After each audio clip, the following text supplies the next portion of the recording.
তোমরা কোন গেরামে ঘর, তোমার কোথায় ঠিকানা? দেখা তোমায় হইলাম পাগল, হইলাম দিওয়ানা রে কন্যা, কোন গেরামে ঘর।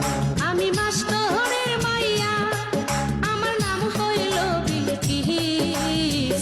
কলেজেতে পড়ি আমি, বয়স 19-20, আমি মাস্টরের মাইয়া। প্রথম দেখায় সখী তুমি কাইরা নিলাম,